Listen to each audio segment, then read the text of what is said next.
To again our YouTube channel. आज हम वापस स्टार्ट करते हैं हमारी क्लास 6 की हिस्ट्री एनसीईआरटी, जिसका हम चैप्टर 2 कर रहे थे। चैप्टर 2 का फर्स्ट पार्ट मैंने कंप्लीट करवा दिया था। आज हम करेंगे चैप्टर 2 का ही सेकंड पार्ट, मतलब बचा हुआ जो चैप्टर है आज हम उसे कवर करेंगे। ठीक है, तो कहाँ तक हम कवर कर चुके थे? हम कवर कर चुके थे अर्लीस्ट पीपल वगैरह के बारे में हमने पढ़ लिया था। पहले लोग किस तरीके से रहा करते थे, कैसे कैसे ट्रैवल वगैरह किया करते थे। फिर ये टॉपिक भी हम कवर कर चुके थे, how do we know about these peoples, हमारे को इन लोगों के बारे में कैसे कैसे मतलब हमारे को जानकारी वगैरह मिली, क्योंकि उस समय के कोई भी रिटर्न सोर्सेज हमारे पास अवेलेबल नहीं थे। फिर यहाँ मैंने आपको एक मैप दिखाया था जो मैंने कहा था ऑलरेडी काफ़ी इंपॉर्टेंट है आपके एग्ज़ाम के पर्सपेक्टिव से भी, और वैसे नॉलेज के लिए भी काफ़ी इंपॉर्टेंट है, क्योंकि यहाँ पर आपको कुछ इंपॉर्टेंट पैलियोलिथिक, नियोलिथिक और मीजोलिथिक साइट्स दिखा रखी हैं। ठीक है, ऑलमोस्ट कंप्लीट नहीं है बट मोस्ट इंपॉर्टेंट जो है वो साइट्स आपको यहाँ पर शो कर रखी हैं, और इनमें से काफ़ी सारी साइट्स के बारे में आप ऑलरेडी इस चैप्टर में पढ़ेंगे, जिसमें से हमने कुर्नूल केव्स के बारे में पढ़ लिया था, जहाँ से हमारे को पता लगता है कि यहाँ पर हमारे को ऐश वगैरह के ट्रेसेस वगैरह मिले थे, जिससे हमारे को पता लगता है कि इस समय तक लोग जो हैं वो आग वगैरह जलाना जो है जान गए हैं। ये एक पैलियोलिथिक साइट वगैरह थी।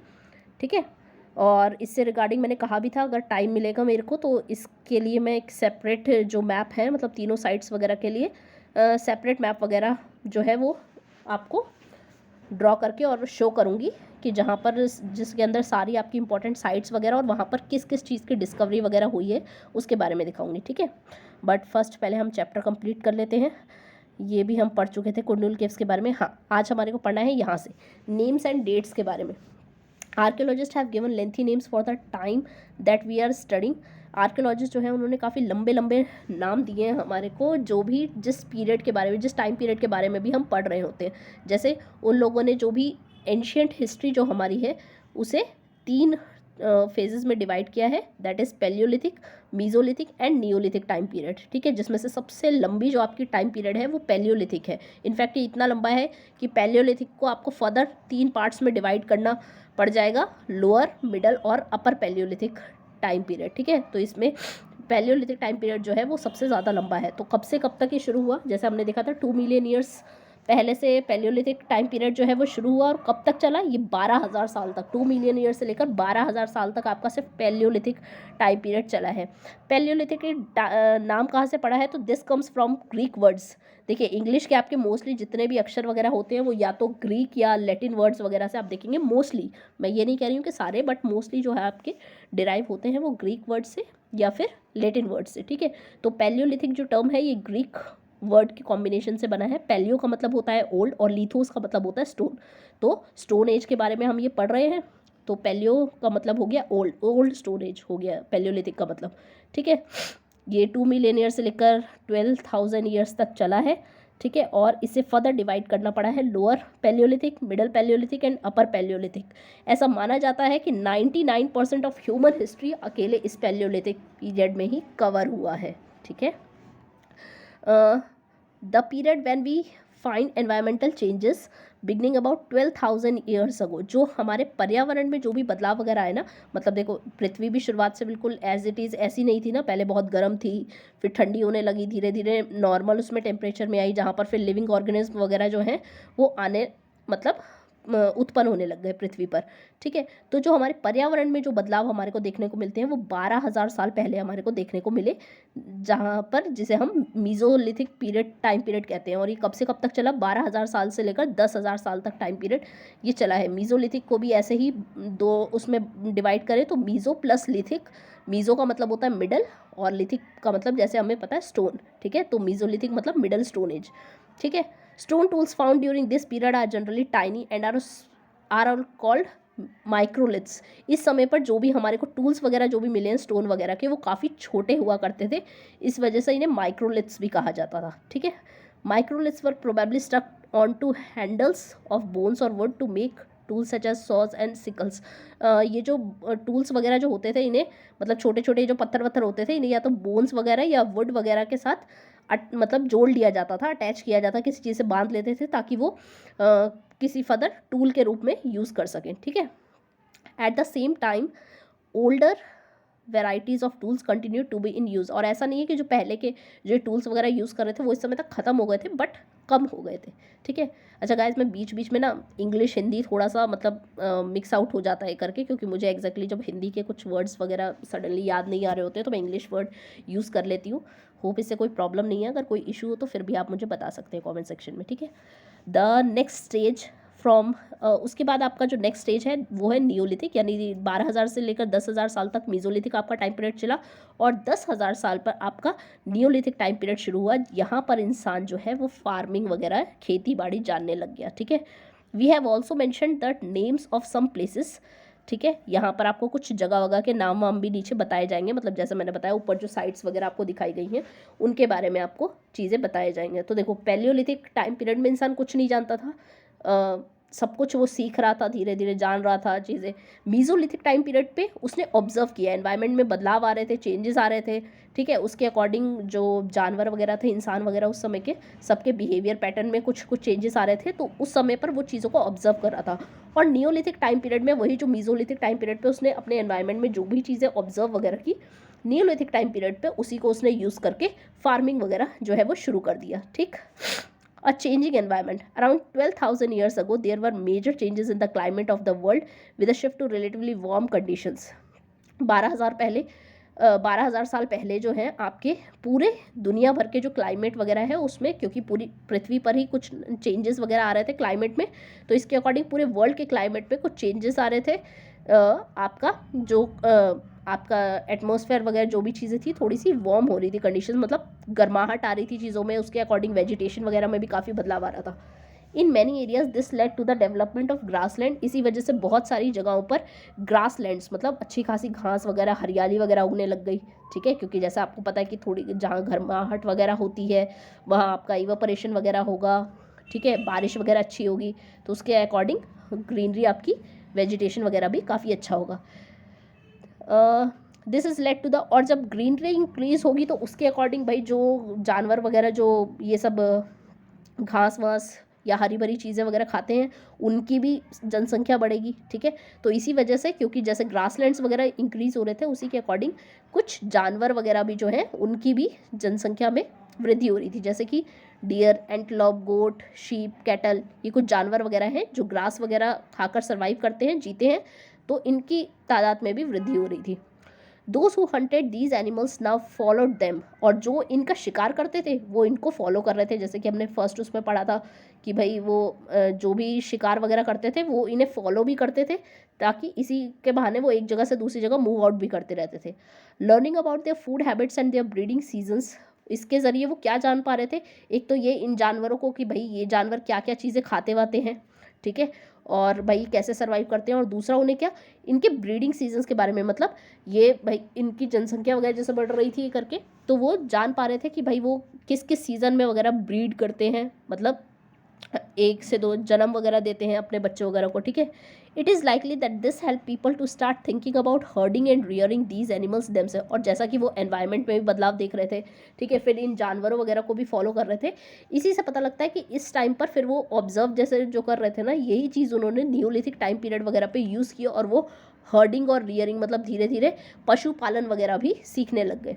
Fishing also become important, fishing भी इस समय पर काफ़ी इंपॉर्टेंट हो गया था मीजोलिथिक टाइम पीरियड पर, ठीक है। अब इसके बाद शुरुआत होती है आपकी फार्मिंग और हर्डिंग की, यानी फार्मिंग वगैरह खेती बाड़ी, और हर्डिंग आपका पशुपालन वगैरह करना कैसे शुरू किया इंसान ने, ठीक है। सडनली तो ऐसा नहीं कि किसी भी जानवर वगैरह को उठाया उन्होंने और पालना वालना शुरू कर दिया, नहीं। ये जो मीजोलिथिक टाइम पीरियड पे वो जितना ऑब्जर्व कर रहे थे ना चीज़ों को, ऑब्जर्व वगैरह उन्होंने किया, उसी को यूज़ करके जो वो है नियोलिथिक टाइम पीरियड में उन्होंने ये सारी चीज़ें शुरू की। This was also a time when several grain bearing grasses including wheat, barley, rice grew naturally in different parts of the subcontinent। हमारे पूरे सब कॉन्टिनेंट में उस समय पर ये जो है वीट, बार्ले, राइस वगैरह ये नेचुरली ग्रो कर रहा था। क्यों? क्योंकि जगह जगह पर ग्रासेस वगैरह जैसे मैंने बताया ग्रो हो रहा था, तो ये कई कई जगह पर ये नेचुरली ग्रो, मतलब उस समय पर ऐसा नहीं कि स्टार्टिंग में एकदम से उन्हें खेती बाड़ी वगैरह आ गई, लेकिन ये कई जगह पर नेचुरली ग्रो कर रहा था। Man, women and children probably collected these grains as food, तो जो भी आदमी औरत बच्चे बच्चे होते थे वो इन्हें खाने के लिए इकट्ठा करने लग गए। एंड लर्न वेयर दे ग्रू, और ये भी उन्होंने देखा कि अच्छा ये कहाँ कहाँ पर उगते हैं, क्योंकि ऐसा तो नहीं है एक प्लांट वगैरह है वो हर जगह पर अवेलेबल हो, ठीक है। तो वो देख पा रहे थे कि भाई चीज़ें कहाँ कहाँ पर ये जैसे भी प्लांट्स वगैरह कहाँ कहाँ पर उगते हैं। एंड व्हेन दे राइव्ड, और वो ये भी देख रहे थे कि भाई ये कब मतलब पक जाते हैं, कब बिल्कुल खाने लायक हो जाते हैं। This may have led them to think that about growing plants on their own. इसी वजह से उन्होंने सोचा प्लांट्स वगैरह को अब इन्हें उगाने के बारे में। क्यों? क्योंकि उन्होंने ऑब्जर्व किया इनका सीजन्स वगैरह भी, इन्हें कब उगाया जाता है, ये किस जगह पर उगते हैं, किस समय पर पक के तैयार हो जाते हैं खाने लायक। तो इस तरीके से उन्होंने ऑब्जर्व किया और फिर खुद उगाने के बारे में से सोचा। इसी वजह से वो फार्मर्स बने। ठीक है। People could also attract and then tame animals by leaving food for them near their shelters. लोग जो थे वो जानवरों को, अब ठीक है फार्मिंग सीख ली उन लोगों ने, अब जानवरों को भाई कैसे पालेंगे करेंगे, क्योंकि जानवर जो थे वो काफ़ी वाइल्ड एनिमल्स वगैरह थे। तो टेमिंग वगैरह के ज़रिए, टेमिंग जैसे आपने देखा होगा लालच देना, ठीक है, जानवरों को थोड़ा सा, जैसे आज भी हम कुत्ते उत्ते को थोड़ा सा लालच वालच देते हैं ना, पुचकारना ही करना, ठीक है। तो इसी तरीके से लालच वालच देके उन लोगों ने धीरे धीरे जो जानवर हैं कि उन्हें भाई जो जिस तरीके का खाना वाना पसंद ये करके उसका लालच वालच देकर उन्होंने कुछ जानवरों को पालना शुरू किया। The first animal to be tamed was the wild ancestor of the dog. ये इंपॉर्टेंट है आपके लिए, जो पहला जानवर जो इन्होंने पाला वो आपका जो डॉग है, वाइल्ड डॉग, एक्चुअली आज के समय का डॉग नहीं, वाइल्ड डॉग। उस समय डॉग वगैरह भी जो था वो आप ऑलमोस्ट लगा लीजिए फॉक्स वगैरह जैसा मतलब दिखने वगैरह में था आपका, ठीक है, क्योंकि वाइल्ड डॉग था ना। लेकिन हाँ, फर्स्ट एनिमल जो इन्होंने पाला वगैरह वो था आपका wild dog. Later people encouraged animals that were relatively gentle to come near the camps where they lived. धीरे धीरे जो ये लोग वगैरह हैं इन्होंने जानवरों को मतलब पालना वालना, जहाँ पर ये रहते थे वहीं पर पालना वालना शुरू कर दिया। उन्हें लालच वालच देके वहाँ लेकर आते थे, वहीं पालने वालने लग गए इन्हें। और जिस तरीके के जानवर इसके अलावा इन्होंने पाले शुरुआत में वो था शीप, गोट, कैटल और साथ ही साथ पिग भी, जो सुअर है वो भी, ठीक है। लिव्ड इन हर्ड्स, ये ग्रुप्स वगैरह में रहते थे जानवर वगैरह, और मोस्टली ग्रास वगैरह ही खाते थे, घास वास तो इन्हें ज़्यादा दिक्कत भी नहीं होती थी। Often people protected these animals from attacks by other wild animals. हाँ, ये भी इनके लिए एक बहुत बड़ा चैलेंज था कि जो जानवर वगैरह ये पाल रहे हैं उन्हें इन्हें दूसरे जंगली जानवरों से भी बचाना था, ठीक है, क्योंकि जो जिस तरीके के जानवरी शीप वगैरह पाल रहे हैं ये दूसरे जानवरों का भोजन होता था। मतलब जैसे शेर वगैरह हैं वो अगर उन्हें मिलेगा तो ये मतलब वो खा जाएंगे इन्हें। तो दूसरे जानवरों से इन्हें सिर्फ पालना और इनकी देखभाल करना ही मुश्किल नहीं था, बल्कि ये भी था कि उन्हें दूसरे जंगली जानवरों से भी बचाना है। इस तरीके से ये हर्डर्स बन गए, ठीक है। नाउ ये आपको डोमेस्टिकेशन के बारे में मतलब थोड़ा बताया हुआ है कि डोमेस्टिकेशन एक्चुअली में क्या होता है, तो इसका डेफिनेशन थोड़ा सा देख लेते हैं। Domestication is the name given to the process in which people grow plants and look after animals. Domestication क्या है?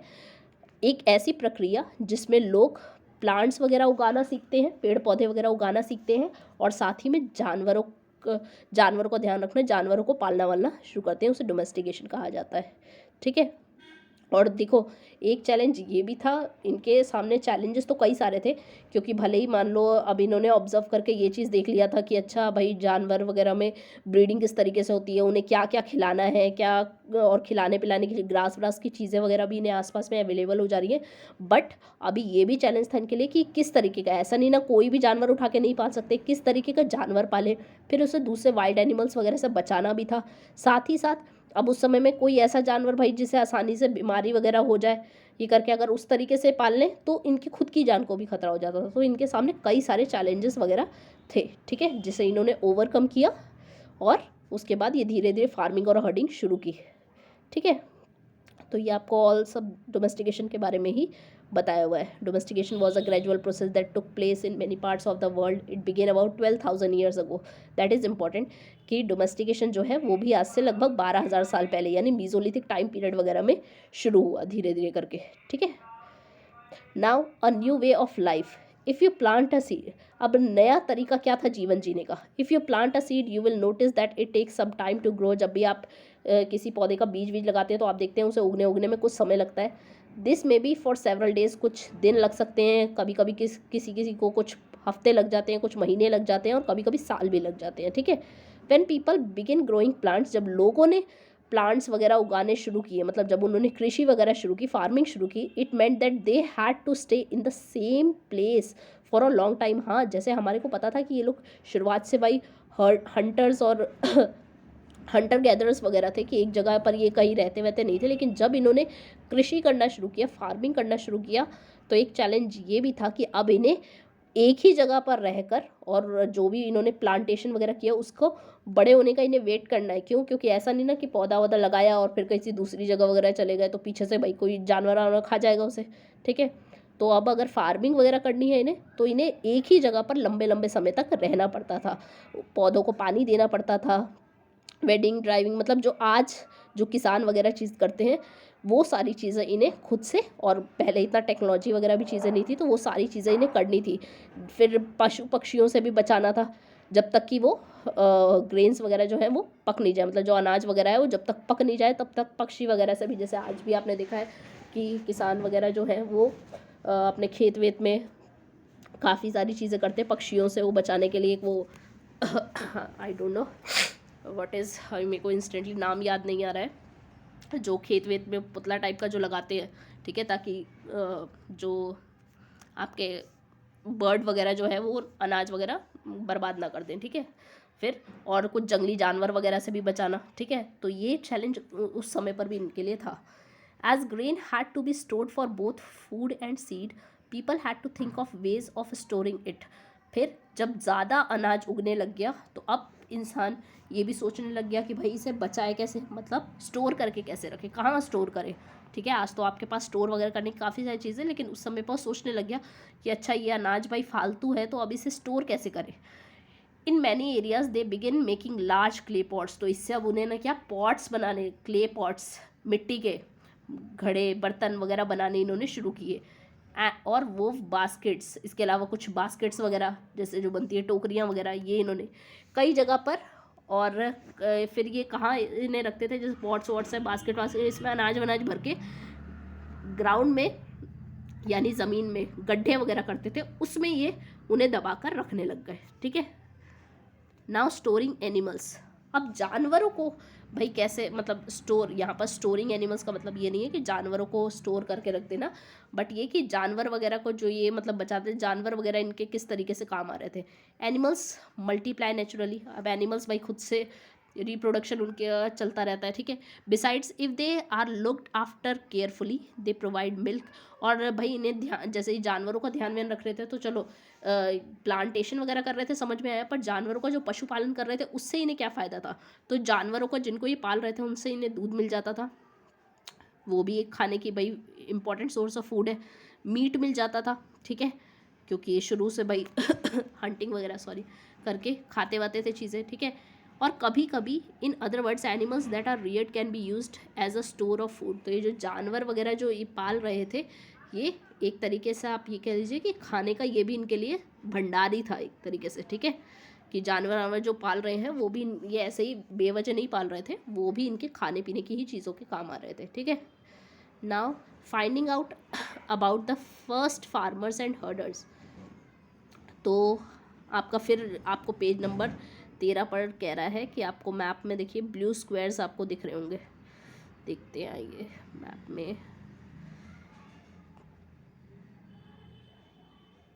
देखिए यहाँ पर, हाँ, जो आपके नियोलिथिक साइट्स आपको दिखा रखी है, मैंने बताया था बुरज़ाहोम, मेहरगढ़, कोलदेवा, और उसके बाद चिरांद है आपका, डाउजली हेडिंग है, नीचे पयमपल्ली है, हल्लूर है, ठीक है। ये कुछ साइट्स वगैरह नियोलिथिक साइट्स, इसके बारे में आपको बता रहा है। तो क्या कह रहे हैं, आइए ज़रा देखिए।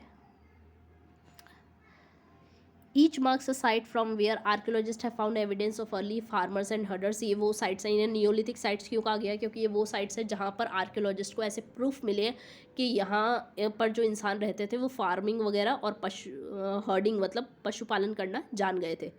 These are found all over the subcontinent में इसकी काफ़ी सारी साइट्स हैं। मैंने जैसा बताया कि मैप पर आपको कुछ इंपॉर्टेंट साइट्स आपको लोकेट करके दिखा रखी हैं, ठीक है। बट ऐसा नहीं है कि पैलियोलिथिक, मीजोलिथिक और नियोलिथिक साइट्स सिर्फ इतनी ही थी, ठीक है। आपको मोस्ट इंपॉर्टेंट जो है वो वहाँ पर शो कर रखी है, ठीक है। इसमें से कुछ आज के नॉर्थ वेस्ट वाले इंडिया में है, कुछ कश्मीर वगैरह वाले एरिया में आपका पड़ता है, और कुछ साउथ इंडिया में भी है ये साइट्स, ठीक है।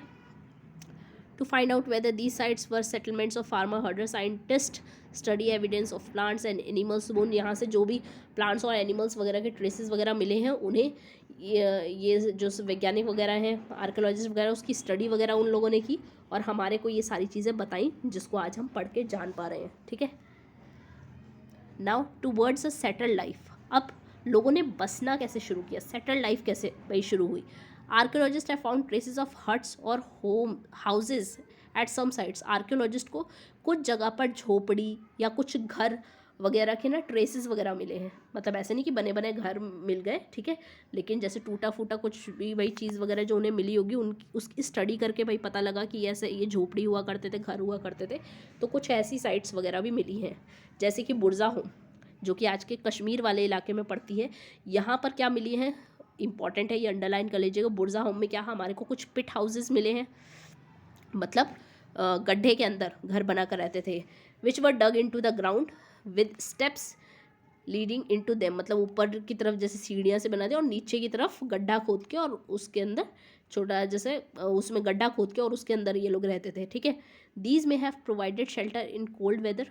सर्दियों के समय में ये उन्हें भाई बचाने का काम करता था क्योंकि जैसे गड्ढा वड्ढा करके नीचे से सुरंग सा बनाकर वहाँ पर रह रहे हैं. ठीक है. सुरंग नहीं कह सकते क्योंकि सुरंग काफ़ी डीप वगैरह होता है. ठीक है. बट कह लीजिए कि वैसे ही मतलब गड्ढा वड्ढा करके और ये उसमें नीचे रहते थे.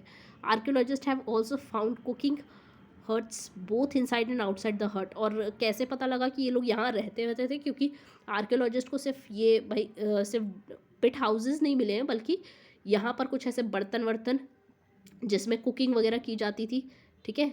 मिट्टी वगैरह के कुछ बर्तन वगैरह जो आपको इसके बाहर भी, इनसाइड भी और आउटसाइड भी, मतलब जो बाहर की साइड भी और अंदर की साइड भी आप मिले हैं आर्कियोलॉजिस्ट को. Which suggest that depending on the weather people could cook food either indoors and outdoor. इससे ये पता लगता है कि वेदर की कंडीशन, मतलब क्लाइमेट वगैरह को देखते हुए, वेदर को देखते हुए जो लोग हैं वो उसके बाहर भी, पिट हाउस के बाहर भी और या फिर अंदर नीचे गड्ढे वड्ढे में जाकर वहाँ पर भी खाना वाना बनाया करते थे. ठीक है. Stone tools have been found from many sites as well. कई जगह पर स्टोन हाउसेस वगैरह भी, स्टोन टूल्स भी हमारे को मिले हैं कुछ इन साइट्स वगैरह पर. Many of these are different from the earlier palaeolithic tools and that is why they are called neolithic. और इन्हें नियोलिथिक टूल्स क्यों कहा गया, क्योंकि पैलियोलिथिक और मीजोलिथिक टाइम पर जो आपके टूल्स वगैरह थे ना उनसे बिल्कुल डिफरेंट है. देखो पैलियोलिथिक टाइम पर इन्हें कुछ खास टूल्स वूल्स की भाई वहाँ पर जैसा इन्हें समझ में आता था ये टूल्स वगैरह बनाते हैं. तो उस समय के टूल्स बहुत बड़े होते थे, वो पॉलिश्ड भी नहीं होते थे. ठीक है. पॉलिश मतलब प्रॉपर उसकी शेप वगैरह भी नहीं होती थी कुछ. ठीक है. फिर आपका मीजोलिथिक टाइम पीरियड पे टूल्स वगैरह थोड़े छोटे होने लग गए, थोड़ा सा ये भाई उन्हें नुकीला वगैरह चीज़ें करके बनाने लग गए. नियोलिथिक टाइम पर जो थे टूल्स वगैरह वो काफ़ी मतलब अच्छे से शेप देने लग गए, बहुत बड़े बड़े भी नहीं थे. ठीक है. और काफ़ी पॉलिश्ड टाइप्स टूल्स वगैरह जो थे वो नियोलिथिक साइट्स पर मिले. इसीलिए कहा गया कि ये नियोलिथिक टाइम के टूल्स हैं क्योंकि ये पैलियोलिथिक और मीजोलिथिक से काफ़ी डिफरेंट थे. These include tools that were polished to give a fine cutting edge and mortars and pestles. Motor pastels आपका जो आज के समय आप कूटने उठने के लिए इस्तेमाल करते हैं ना, पता नहीं समथिंग इमाम दस्ता ओखली टाइप वगैरह का वैसा. ठीक है. तो उसको मोटर पेस्टल कहा गया है. ठीक है. वो भी मिला है इस समय पर. और ऐसा अनुमान लगाया गया कि उस समय पर जो अनाज वगैरह होता था उसे पीसने के लिए, जैसे आज आपके पास आटे वाटे की मशीन होती है, नहीं होता था इनके समय पर. ठीक है. तो मे बी शायद उसको पीसने के लिए लोग इस्तेमाल करते थे उसका. और इसके अलावा भी कुछ और भी प्लांट प्रोड्यूस वगैरह मिला है. ठीक है. At some time tools of the palaeolithic types continue to be made and used and remember some tools were also made of bone. कुछ टूल्स यहाँ पर भी लकड़ी से बनाए जा रहे हैं, बोन्स वगैरह से बनाए जा रहे हैं, वो अभी भी कंटिन्यू चल रहा है, मतलब जो पैलियोलिथिक टाइम पर चल रहा था. ठीक है. तो ये भी पूछ सकता है एक आपका मोटर पेस्टल्स वगैरह जो है ये आपके किस समय की साइट वगैरह से आपको मिला है. तो ये नियोलिथिक साइट से आपको मिला है. ठीक. फिर many kinds of earthen pots have also been found. कुछ और भाई मिट्टी विट्टी के घड़े वड़े भी मिले हैं उस समय के. These were sometimes decorated and were used for storing things. इन्हें डेकोरेट किया जाता था, मतलब इस समय तक देखो शुरुआत में घड़े वड़े बनाना जानते नहीं थे. मीजोलिथिक टाइम पे कुछ बहुत घड़े वड़े बनाने लग गए बट उतने परफेक्ट नहीं बनते. फिर नियोलिथिक टाइम पर और ज़्यादा, जैसे कहते हैं ना अपग्रेड होना चीज़ों को। तो नियोलिथिक टाइम पर ये और अच्छे से जो पॉट्स वगैरह थे उन्हें और अच्छे से बनाने लग गए, उन्हें डेकोरेट तक भी करने लग गए, ठीक है। और उसी में ये अपना अनाज भी स्टोर करते थे, खाना बनाने के लिए भी इस्तेमाल वगैरह करते थे उन पॉट्स को, ठीक है। लोग जैसे अभी मैंने बताया कि ये किस किस कुकिंग फूड, ठीक है, specially grains like rice, wheat, lentils that now became an important part of the diet. इन सारी चीज़ों को भाई पकाने वकाने के लिए भी और स्टोर करने के लिए इनका यूज़ किया जाता था, ठीक है। They begin weaving cloth. अब देखो यहाँ पर ये कपड़े वपड़ा सिलना विलना भी जान गए हैं, using different kinds of material, और उसके लिए अलग अलग तरीके का मटेरियल भी यूज़ कर रहे हैं। कॉटन, ठीक है, that could now B grown, जो जैसा आज आपका रुई वुई उगता है, ठीक है, और आप कॉटन के कपड़े वपड़े बनाते हैं, ये उस समय पर नियोलिथिक टाइम पीरियड पे ये कुछ साइड से हमारे को ऐसे हमारे को प्रूफ मिले कि वहाँ पर कपड़ा वगैरह भी बनाना जान गए थे, ठीक है। In many areas man and women still continue to hunt and gather food. कुछ एरियाज़ में अभी भी हंटिंग गैदरिंग वगैरह चल रही थी, जैसा कि मैंने बताया डेवलपमेंट हर जगह पर एक समय पर मतलब हर जगह सेम नहीं होता है, ठीक है। इसी वजह से जैसे आपका बुक का जो टाइटल दे रखा है कि पास्ट सबके लिए डिफरेंट डिफरेंट तरीके से था, तो ऐसा नहीं कि पुरानी चीज़ें बिल्कुल ही ख़त्म हो गई थी कि आप नियोलिथिक टाइम पीरियड पर आ गए हैं तो पैलेयोलिथिक और मीजोलिथिक से कुछ भी रिलेटेड चीज़ ही आपको नहीं मिलेगी, ऐसा नहीं था। बट हाँ, मोस्ट ऑफ द जगहों पर आपकी मोस्ट ऑफ द प्लेसेस पर चेंजेस बदलाव आ रहे थे, ठीक है। नाउ अब एक इम्पॉर्टेंट साइट और आपको दिखा रखी है, मेहरगढ़ साइट, ठीक है। इसे आप फिर से ऊपर मैप पे जाके देख लीजिएगा। This site is located in a fertile plain. पहली बात, ये जो जहाँ पर ये साइट है वो एक बहुत ही उपजाऊ जगह है, प्लेन एरिया है, ठीक है। कहाँ पड़ता है ये? बोलन पास के पास पड़ता है।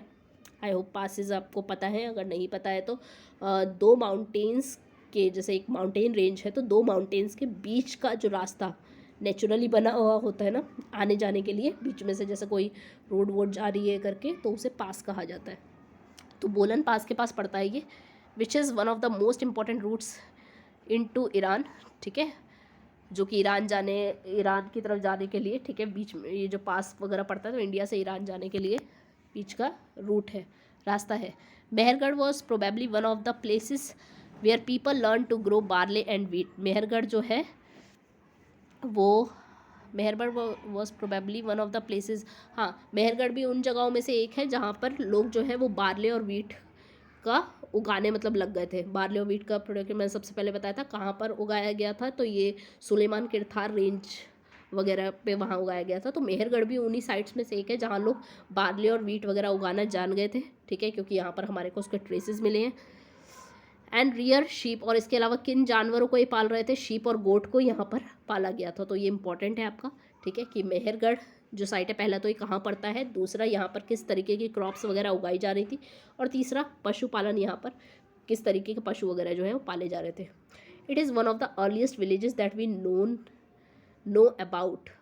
ये कुछ जैसे जिन गांव वगैरह जिन एरिया के बारे में हम जानते हैं उनमें से सबसे पुराना है, अर्लीस्ट है।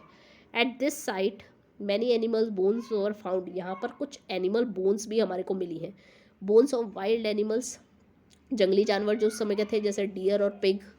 Bones of sheep and goat were also found, ठीक है। इन सब की हड्डियाँ वगैरह हमारे को इन जानवरों की मिली हैं। तो जहाँ पर भी मैंने बताया था बोन्स वगैरह मिलती, तो भाई उसका दो ही मतलब हो सकते, या तो उस समय पर इन पशुओं को पाला जा रहा था या फिर इनकी हंटिंग की जा रही थी, ठीक है। बट दोनों ही चीज़ से हमारे को एक चीज़ क्लियर है कि उस समय पर ये जानवर जो हैं जिनकी बोन्स वगैरह हमारे को मिली है ये एग्जिस्ट कर रहे थे। Other finds at Mehrgarh include remains of square और रेक्टेंगुलर हाउसेज। यहाँ पर जो हाउसेज वगैरह जिस तरीके के घर के ढांचे हम लोगों को मिले हैं वो स्क्वायर या रेक्टेंगुलर टाइप के हाउसेज होते थे। ईच हाउस हैड 4 और मोर कंपार्टमेंट्स। हर एक घर के 4 या 4 से ज़्यादा कंपार्टमेंट्स वगैरह होते थे, जैसे बीच में जैसे आज हम रूम्स वगैरह का डिवीज़न कर देते हैं, ऐसे कुछ कंपार्टमेंट्स टाइप के। Some of which may have been used for storage. कुछ जगह ऐसी भी होती थी जो जैसे 4 कंपार्टमेंट्स वगैरह बना दिया, अब एक जगह पर वो रह रहे हैं, किसी जगह पर खाना वगैरह जो है उसे स्टोर कर रहे हैं, किसी जगह पर कुछ और कर रहे हैं, ठीक है। ये when people die their relatives and friends generally pay respect to them. People look after them perhaps in the belief that there is some form of life after death. हाँ, यहाँ पर एक इम्पॉर्टेंट चीज़ क्या है मेहरगढ़ पे कि यहाँ पर जो लोग हैं ना वो लाइफ आफ्टर डेथ के कॉन्सेप्ट पर बिलीव रखते थे, मतलब पुनर्जन्म वाली चीज़ पर, ठीक है। तो यहाँ पर जो भी लोग मरते वरते थे तो उनके जो रिलेटिव्स वगैरह होते थे, दोस्त वोस्त होते थे, उन्हें रिस्पेक्ट देते हुए, और क्योंकि वो भाई ऐसा मानते थे कि मतलब ये इंसान ये दुनिया छोड़कर अब किसी और दुनिया में चला गया है, ठीक है, या इसका पुनर्जन्म वगैरह हो गया है, ठीक है। तो जब भी वो कोई मरता वरता था तो उसे जब बरियल वगैरह जैसा उसका किया जाता था, दफनाया जाता था, तो क्या several burial sites have been found at Mehrgarh पे काफ़ी सारे बरियल साइट्स वगैरह मिले हैं। In one instance, the dead person was buried with goats, which were probably meant to serve as food in the next world. हाँ, एक जगह पर तो ऐसा भी है कि एक जानवर के एक इंसान की मतलब बॉडी दफनाई हुई थी, उसके साथ एक गोट को भी दफना, मतलब सेम ही जगह पर एक बकरी को भी, जो उसकी बकरी थी उसे भी दफना दिया गया। क्यों? क्योंकि इस कॉन्सेप्ट पे मानते थे कि भाई ये दुनिया छोड़कर चला गया ना, अभी ये दूसरी दुनिया में गया है तो वहाँ पर भी तो इसे खाने पीने की ज़रूरत पड़ेगी, इसलिए उसकी बकरी को भी उसके साथ ही दफना दिया, ठीक है। तो ये लाइफ आफ्टर डेथ के कॉन्सेप्ट पे मानते थे, ठीक है। मेहरगढ़ से हम लोगों को ऐसे ट्रेसेस वगैरह मिले हैं, ठीक है। फिर कुछ केव पेंटिंग यहाँ नीचे आपको, फ्रांस में जगह है वहाँ के आपको केव पेंटिंग के बारे में नीचे दिखा रखा है, ठीक। जो कि कुछ खास बहुत इम्पोर्टेंट नहीं है, ठीक है, लेकिन दिखाया है कि जैसे केव पेंटिंग्स हमने स्टार्टिंग में भी देखा था कि अलग अलग जगह स्टिक लाइक पेंटिंग्स वगैरह जो है वो मिल रही थी कई कई जगह की केव्स वगैरह के उससे, तो ये फ्रांस की एक आपको केव पेंटिंग के बारे में दिखा रखा है, ठीक है। सो दैट्स इट गाइस, बस यही आपका ये चैप्टर था। यहाँ आपको कुछ इंपॉर्टेंट टाइमलाइंस दे रखी हैं, दैट इज़ मीज़ोलिथिक पीरियड कब से कब तक था, डोमेस्टिकेशन कब शुरू हुआ, मेहरगढ़ की साइट के बारे में आपको दे रखा, और नियोलिथिक टाइम पीरियड कब शुरू हुआ, ठीक है। तो इसका आप माइंड मैप फॉर्म में या तो आप नोट्स बना लीजिए, अदरवाइज़ नोट्स मैं प्रोवाइड करवा दूँगी। So that's it. बाकी आपको चैप्टर कैसा लगा, दोनों पार्ट्स, अगर किसी ने फर्स्ट पार्ट स्किप किया है तो वो इससे पहले वाली वीडियो पे जाके देख ले, ठीक है। फर्स्ट पार्ट मैंने इसका बना रखा है, बस दैट्स इट। सो प्लीज़ कैसा लगा चैप्टर कमेंट सेक्शन में बताइएगा, ठीक है, और कोई डाउट वाउट है तो पूछ लीजिएगा। Okay, bye bye.